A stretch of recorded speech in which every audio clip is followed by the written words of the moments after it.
One of the challenges of this COVID crisis is the fear of cremations and burials. Once there is a body, even family members are often too scared to come anywhere near it.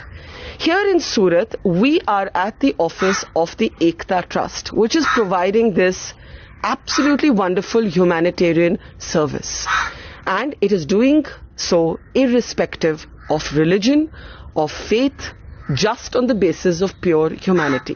I'm here with Abdul Rahman Malabari, who has been running the Ekta Trust for many years. Abdul भाई, हम अपने दर्शकों को ये समझा रहे थे कि कोविड के ज़माने में लोगों को डर लगता है बॉडी के पास आने से, और यहाँ ऐसे हालात हो गए हैं कि मॉर्चुरी में कई बारी विक्टिम्स की बॉडीज होती हैं और कोई उनको लास्ट राइट्स, अंतिम संस्कार करने के लिए तैयार नहीं होता। लेकिन आप आज के समय भी ये कर रहे हैं, और अभी हम जब आपके साथ बैठे थे आपने बताया कि एक हिंदू की डेथ हो गई है और आप उनके अंतिम संस्कार करने जा रहे हैं, तो इसके बारे में बताइए, आजकल आप क्या कर रहे हैं? दरअसल मैडम, सूरत के अंदर हम लोग लावारिस लाशों का अंतिम संस्कार का काम तो कर ही रहे थे। यहाँ पर जब ये कोविड की महामारी की बात चल रही थी, सूरत महानगर पालिका ने हम पर भरोसा किया और कोविड की डेड बॉडी को अंतिम संस्कार करने का काम हमें सुपुर्द किया, जिसको हम बखूबी निभाने की कोशिश कर रहे हैं। कोविड के बारे में जो मीडिया के द्वारा जनता को पता चला है, उससे एक ऐसा माहौल बन गया है कि कोई भी व्यक्ति अपने पेरेंट्स की डेड बॉडी को छूना पसंद नहीं करता। उसे ऐसा लगता है कि अगर मैंने उसे छू लिया तो मुझे भी इसका पॉजिटिव अंजाम भुगतना पड़ेगा, और उसके सामने विकल्प में वो देख रहा है कि जो सारवार, जो इलाज किया जा रहा है, वो इलाज इतना कैपेबल नहीं है या तबीबों से उसे इतना संतोष नहीं मिलता, तो वो एक भय का वातावरण बन चुका है कि अगर अस्पताल में मेरा आदमी गया तो वो जिंदा बचने वाला नहीं। ऐसी सूरत में वो तमाम डेड बॉडीज को उनके धर्मों के एतबार से हमें डिस्पोज करना पड़ता है। दूसरा, उनके पेरेंट्स को हम लोग सांत्वना देते हैं, और जो WHO की गाइडलाइन है, जिसका हमें एक्सपीरियंस है और हमें डेमोन्स्ट्रेशन कराकर डेप्यूटी कमिश्नर ने बताया है, उस तरह हम उसका अंतिम संस्कार कर रहे हैं। और मैं आपसे ये भी समझना चाहती हूँ, आपने बहुत एक दिल से बात बोली कि इस समय म्युनिसिपल कॉर्पोरेशन की आप मदद कर रहे हैं और आपको कोई फर्क नहीं पड़ता कि जो विक्टिम है, जिसकी डेथ हुई है, वो हिंदू हो, मुस्लिम हो, सिख हो, क्रिश्चियन हो, आप उनके विश्वास को रखते हुए, उनके धर्म को रखते हुए आप उनको उनकी फाइनल राइट्स करते हैं। जी मैडम, असल में क्या, ये दुख का समय है।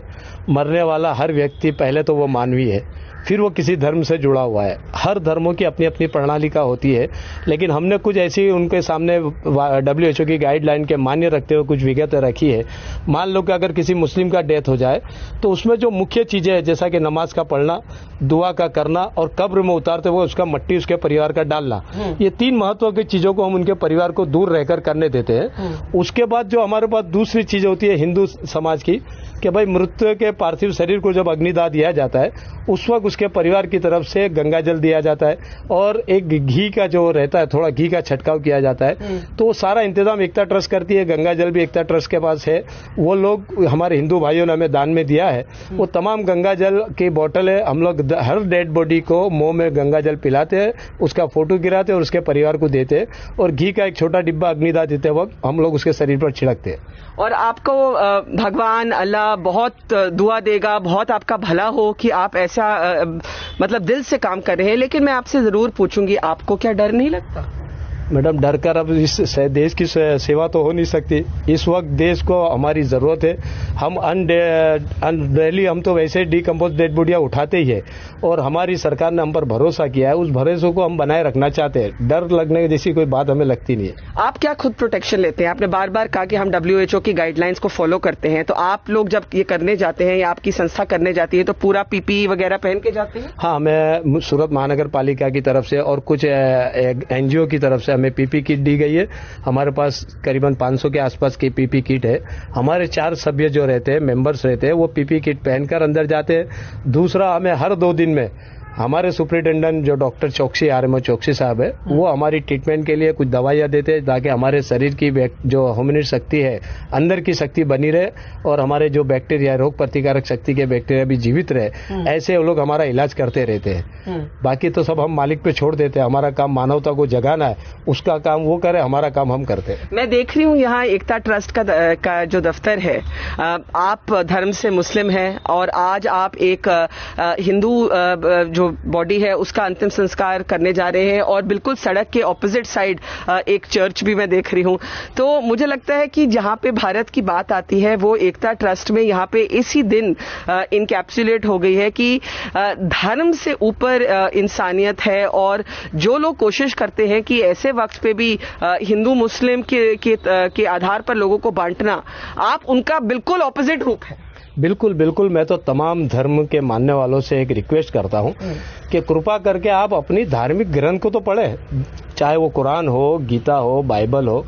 आप किसी भी ग्रंथ को पढ़ेंगे उसमें मानवता ही सबसे उच्चतम स्थान पर है।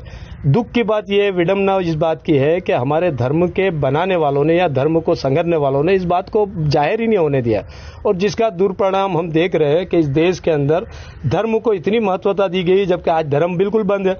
आप मुझे बताइए कौन सा ऐसा हिंदू शंकराचार्य है या कौन सा ऐसा मौलवी है जो अल्लाह से या भगवान से बात कर सके कि भैया हमारे ये मंदिर क्यों बंद है या हमारी मस्जिद क्यों बंद है। किसी में कोई ताकत नहीं है, क्योंकि कोई एक ऐसी निरंकार शक्ति है जो इस विश्व को चला रहा है। उसने आज हम सब इंसानों को चैलेंज कर दिया है कि भाई आपका धर्म जो बना हुआ है वो आपके पास ही रखो, मैं जो कहूंगा वही होगा। तो मैं तमाम देशवासियों से एक विनती करता हूं, रिक्वेस्ट करता हूं, प्लीज प्लीज आप अपने धर्म को मानिए, मुझे उससे इंकार नहीं है, वो मानना भी चाहिए, लेकिन धर्म में पॉजिटिव बातें उसी को मानिए, जो बनी बनाई डाली गई है उसे ना माने। अच्छा, एक आखिरी सवाल, ये आपने काम शुरू कैसे किया?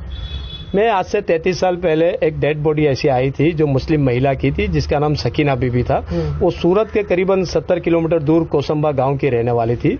उसके बेटों को जैसे पता चला कि हमारी मम्मी को HIV एड्स हुआ है, वो छोड़कर भाग गए, क्योंकि उस वक्त HIV एड्स को बहुत बड़ी बीमारी माना जाता था।